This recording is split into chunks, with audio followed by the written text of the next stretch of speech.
The contract signing between the American tech giant Langston United and its Chinese counterpart, Huwu International, was supposed to be the climax of 6 months of intense negotiations.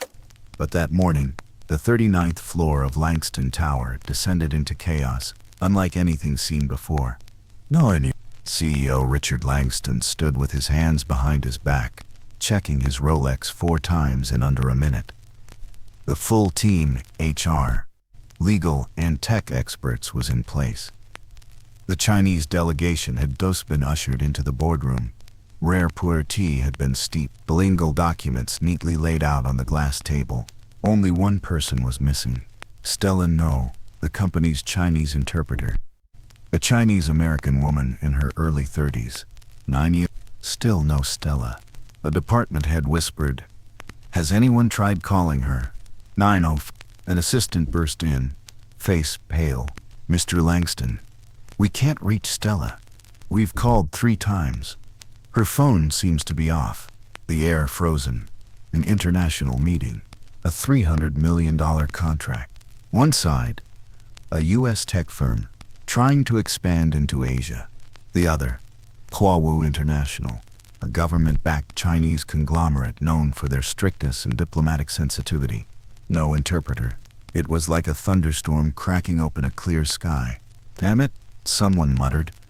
"Who the hell can interpret this now?" Stella trained at one of the top universities. His eyes darted around in growing panic. A voice cut through the room, quiet, but sharp like a knock at the right moment. "Excuse me, I speak fluent Mandarin. I can try interpreting." All heads turned. Standing at the door was a young black woman in a gray janitorial uniform, the company logo stitched modestly on her chest. "Wait a second. If you like this video, please like, comment, and subscribe. It really helps us." Her hair was pulled back neatly, sneakers slightly worn, and her dark eyes glinting with a mix of confidence and caution. Her name was Danielle Parker, a janitor who'd worked early morning and night shifts at Langston United for nearly 2 years. Each day before the office lights even came on, she was already there, cleaning floors, lining up chairs, refilling kettles. No one knew what she studied. No one asked. No one cared. A U.S. executive frowned. "You want to interpret? You mean walk into that boardroom between 2 negotiating teams with all the technical terms, pressure, and protocol? You a black janitor?" Someone snorted. A staffer near the door turned away, hiding a smirk. "Delusional," someone whispered. Across the table, Mr. Zhang, chairman of Huawei, glanced at Danielle with a flick of his eye. He turned to his assistant and spoke Mandarin. "They're letting a janitor speak to us. What do they take us for? Is she worthy? Do we even want to sign this contract anymore?" So arrogant, these Americans. Some on the American side understood just enough Mandarin to recognize the insult. The room was filled with discomfort, pity, suspicion. Danielle didn't flinch. She stepped forward, chin high, and replied in flawless, crisp Mandarin. "Sir, would you like me to translate what you just said for our team?" Silence. A door might as well have slammed shut. Mr. Zhang's assistant's eyes widened. Some Chinese delegates raised their brows. A U.S. director dropped his pen. Danielle turned to Langston and said calmly, "Sir, I studied commercial interpretation at California State University. I'm fluent in Mandarin and trained in economic negotiation. I'm only asking for one chance." Langston squinted, calculating risk versus revelation. "This isn't a classroom test," he said slowly. "No, sir," Danielle replied, strangely composed. "This might be my whole life. I've prepared for this day. I just don't want to remain a shadow in these hallways forever." Langston stared at her for a long moment, then nodded. "Go ahead." Danielle straightened. Her hands trembled slightly, but her eyes stayed locked on the material. The meeting resumed. Within 2 minutes, all doubt vanished. She translated with clarity and precision. Her reflexes stunned even the skeptics. She didn't just interpret. She restructured phrases to fit both cultural and corporate tone. She understood Chinese idioms. She matched inflections. She bowed with the right depth. smiled at the right time. She was a sparrow who suddenly took flight across a brutal diplomatic sky. When she suggested changing licensing exclusivity to conditional exclusivity under annual review, both parties nodded in agreement. After more than an hour, the room exhaled. A Chinese delegate laughed. "This girl's better than your original interpreter." Danielle smiled, poised to thank him and steer the meeting forward. When suddenly, the door burst open. Everyone froze. Standing at the entrance, disheveled, limping, was Stella No, the original interpreter, Chinese American. Pale-skinned, slender, her lip was split, her cheek bruised, eyes bloodshot. She gasped hoarsely, I was attacked from behind. Didn't see the face. Only managed to hold on to this." She pulled something from her jacket pocket.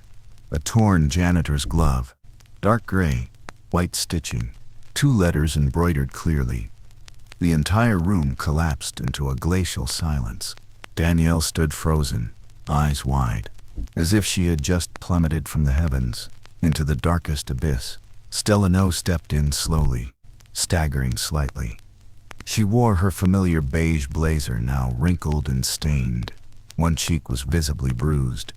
Her lips cracked and her voice barely a whisper. "I was attacked from behind while preparing the documents in the archive room." She slumped slightly, caught just in time by an assistant. The room sank into a stunned silence. The Chinese delegation exchanged glances. The Langston United team, who had just been silently celebrating the smooth signing, now froze like statues. Stella, trembling, held out an old, dark fabric glove. The white embroidered thread gleamed clearer than ever. DP, just 3 letters. But it was like someone had sucked all the air out of the room. Stella raised her head, eyes fogged with pain and humiliation. I couldn't see the attacker's face, but I fought back, and my hand grabbed this glove right before I blacked out. Every eye turned instantly toward Danielle Parker. She stood frozen, back straight, eyes wide open, hands limp at her sides. The air around her seemed colder than the office AC running at full blast. A U.S. executive whispered, maybe to himself, maybe to everyone, "She's good, but if she attacks someone to steal the spotlight, there's nothing noble about that." Another scoffed. "Been saying it. Who's that brilliant but ends up mopping floors? Unless there's a reason." No one stood up for her. No one asked any questions. Danielle finally spoke, her voice raspy but pleading. "I didn't do this. I didn't touch her. I just saw the interpreter's seat empty and offered to help. I didn't hurt anyone." No one replied. Richard Langston folded his hands, eyes like steel. "Danielle Parker," he said firmly, "I'm not here to pass judgment, but I am responsible for this company's reputation and the safety of its people. Given what's just occurred, I have no choice but to suspend you immediately and request that you leave the premises to allow an internal investigation." Danielle's lips quivered. "Sir, this isn't the time to explain. Everything is painfully clear." Langston's tone was final. Any sympathy he had was gone. "Security, please escort Miss Parker out of the boardroom." The murmurs started like weeds after a rain. "Knew it. She had us fooled. Those people, never up to any good. Smart girl. Sure, but smart like that? That's terrifying. Not admirable." Danielle turned away. Her steps felt glued to the cold tile floor. 2 security staff approached, not aggressive, not forceful, just mechanical, like retrieving a defective piece from a machine. Her ID badge was taken. Her system access was revoked.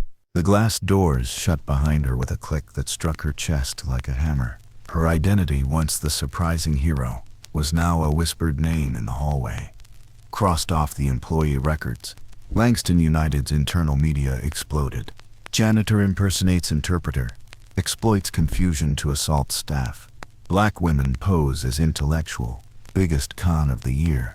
Every grainy camera angle, every vague whisper over company email bent the narrative toward one conclusion.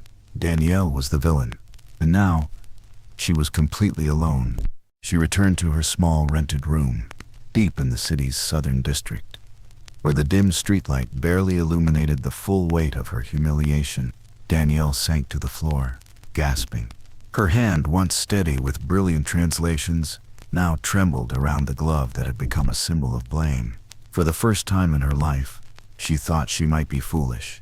Why did I walk into that room?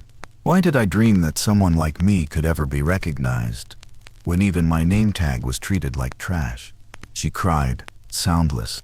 Tears pooled on the floor, mixing with sweat and shame. But to truly understand Danielle's pain, we have to go back years ago. She was a foster child. No parents. Raised in a harsh adoption system.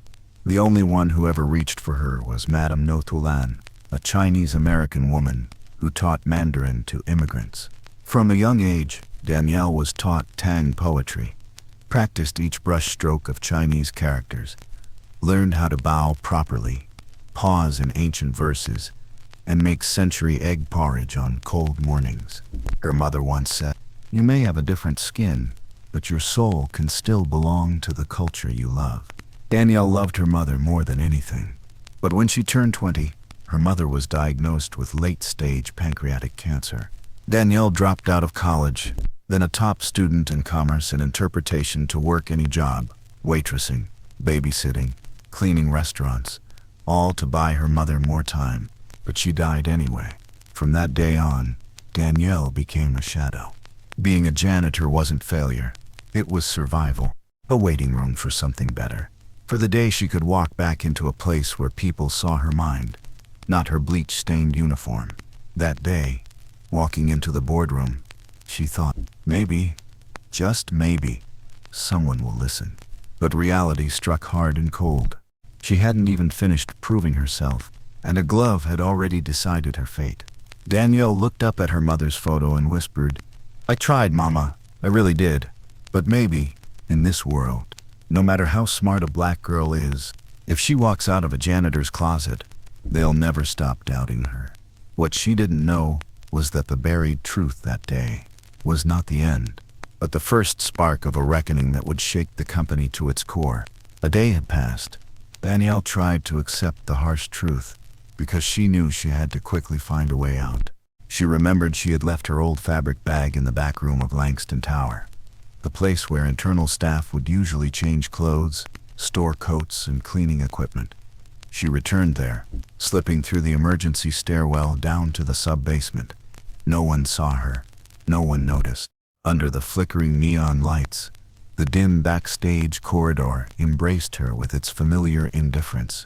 She entered the storage room, opened her locker, and was about to retrieve her bag when a giggle echoed from the room next door, the break room for external affairs staff. A sharp female voice, chillingly familiar. "They kicked that janitor out already. Good thing I acted fast. At first I thought just disappearing would be enough. But who knew that black girl would jump in and mess it all up?" Serves her right. Danielle froze. That voice, unmistakable. It was Stella Nogo, speaking in Mandarin to someone. Danielle crept closer to the thin partition wall, heart pounding. The rooms were separated by only a thin sheet of drywall. From the gap between the two sliding panels, a faint light spilled out. A man's voice replied, deep, raspy, with a Cantonese accent. "So they won't be signing anything soon, right? Langston's got no interpreter now. No resolution clause. That'll delay the deal indefinitely." Stella chuckled. "Relax. That girl just got kicked out on the spot. The whole company sees her like a pest now. Internal gossips exploding. And me, I'm officially on leave for recovery. So who's left to interpret? Nobody. Perfect. A few more days and I can jump in to steal the deal with Huawei. We'll open a China branch. 2 birds, 1 stone. Cripple US competition. And scoop up that juicy Asian market." At that point, both Stella and the man couldn't hide their glee. The man leaned in and kissed Stella's cheek with a smug, almost tender delight. Danielle's hands turned ice cold. She was shaking, but not from fear, from fury, rising in her throat like fire. She had already hit a record minutes ago. The video was still running. The screen clearly showed two faces. Stella No, delivering her perfect victim performance earlier that morning, and Michael Zheng, CEO of Zheng Tech, a rising tech firm in San Francisco that had openly competed with Langston United for years. Danielle knew of Michael from business news. Young, charismatic, always charming in front of the press, but ruthless in the market. No one would have guessed that behind the spotlight, he was conspiring with Langston's own interpreter to sabotage the year's biggest tech deal. Stella hopped up on the table, sipping from a bottled tea, smirking. That janitor girl thought she was a hero. Turns out she was just a disposable pawn. Langston's predictable. Just hit their reputation, and he'll react instantly. One glove was all it took. Danielle stopped recording, held her breath. She slipped away, silent as a ghost. Only when she reached the back service lobby did she finally exhale. Her lips pressed together, then curled into a smile, subtle. But it glinted with an icy sharpness she had never allowed herself before. For the first time in her life, Danielle wasn't asking to be seen. She wanted the truth to look straight into the eyes of those who had belittled her. That afternoon, as sunlight slanted across the glass tower, CEO Richard Langston sat alone in his office, rereading the morning's meeting notes. His mind still weighed heavily with unease. The negotiations had collapsed. Team morale was in disarray. Stella had been taken to the infirmary and then went on leave, refusing to answer any further questions. His phone buzzer, an email from Danielle Parker. Subject line, "The truth." He frowned. I opened it. Inside was a video clip, over 3 minutes long. The angle was slightly tilted, but the audio was crisp, unmistakable. Stella's mocking tone, Michael Zheng's voice, his hand on her waist. Their scheming, the fake attack, the exploitation of racial bias. At that moment, Langston heard nothing but the pounding in his temples. He immediately forwarded the video to the full executive board, legal team, and senior HR leadership of Langston United. A single line accompanied the clip. Emergency meeting required. Today, Danielle left the Langston premises long after dark. She sat alone at an old bus stop, wind howling around her, under the flickering yellow streetlight. She didn't know what would happen next. She wasn't sure if the truth would be strong enough to shake those in power, those who had once turned away so quickly. But for the first time, her heart beat not from fear or shame, but from a quiet certainty that she had done the right thing. She sent that video like a key to unlock a door where justice might finally enter. Section 3 Pawn Conclusion. Fortunately, everything unfolded just as Danielle had hoped. An emergency meeting was called the very next morning. All senior executives of Langston United, including legal advisors, HR, IT, and PR, gathered in the conference room on the 42nd floor. The lights dimmed as the screen at the door of the table lit up, playing the video with no introduction. No one spoke. No one laughed. Only the familiar voices echoed through the room, voices pierced by the sharp clarity of truth. They kicked that janitor out. Good thing I acted fast. Serves that black girl right. As long as they don't sign today, I can swoop in and steal the deal. Grab the US market and that juicy population base. Stella Nogo's face lit up on the screen, smirking in dim light. Michael Zheng's voice, low and cold, stabbed at the very honor of Langston United with every word. When the video ended, the room sat in prolonged silence. Richard Langston stood up, stern-faced, eyes locking onto each executive around the table. We once turned a blind eye and lost a gem simply because its color wasn't what we were used to seeing.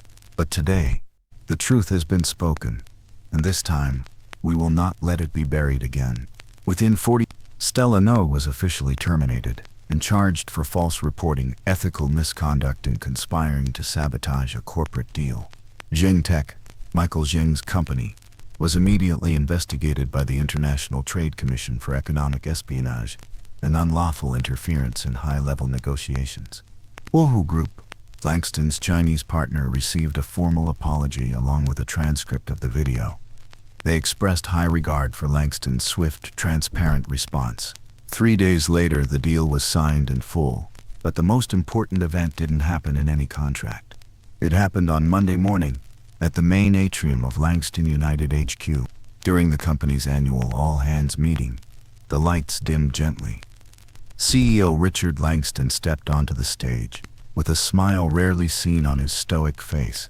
"There is someone I'd like you all to meet, an employee once doubted, dismissed, and escorted out of this building, not for her ability, but for reasons that should never have mattered.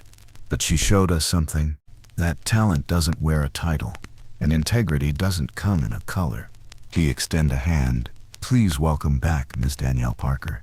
At first, the applause was hesitant, but as Danielle, wearing a simple cream-colored suit, hair tied in a neat bun, walked calmly onto the stage, the room erupted in applause like crashing waves.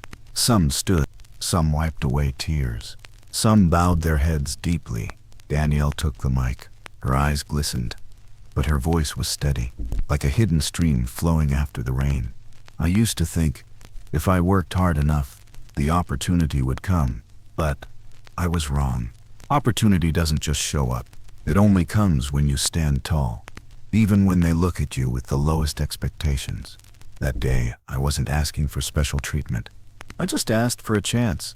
And today, I don't need anyone to clear my name, because the truth already did that. Not long after, Langston United fully sponsored Danielle to complete her degree in business and interpretation. She was also nominated for Deputy Head of Global Trade, overseeing multicultural negotiations and language training for international staff. The dream once drowned in mop buckets had now bloomed like a lotus rising from the mud. Soon after, Danielle became a keynote speaker at global conferences on workplace racial bias. She was invited to speak at Harvard, Stanford, and even Beijing, her late foster mother's homeland and the birthplace of her Tussad dream. One spring evening, at the company's most inspiring employee award ceremony, Danielle stood center stage, a soft spotlight shining on her ivory white dress. Her voice was quiet but powerful. "I used to be a shadow, but in that silence, I learned to hear what others ignore. Never judge someone by the job they do, because there are people sweeping floors who carry 3 languages and a dream no one's asked about. I'm no better than anyone else. I was just lucky to have a moment, and I grabbed it with everything I had." If you're waiting for someone to call you worthy, remember, you've always been worthy, as long as you never give up. Danielle Parker's life had changed, but she still woke up early, drank chrysanthemum tea the way her foster mother made it, and told herself each morning in the mirror, "Danielle, today, you've got one more chance." Opportunity doesn't always go to the most qualified, but to those brave enough to step out of the shadows. If we let bias and fear block their path, we don't just lose a talent, we lose the very soul of our organization. Danielle Parker wasn't a miracle. She was one of countless unseen voices, waiting for the world to set aside prejudice and see them for who they really are.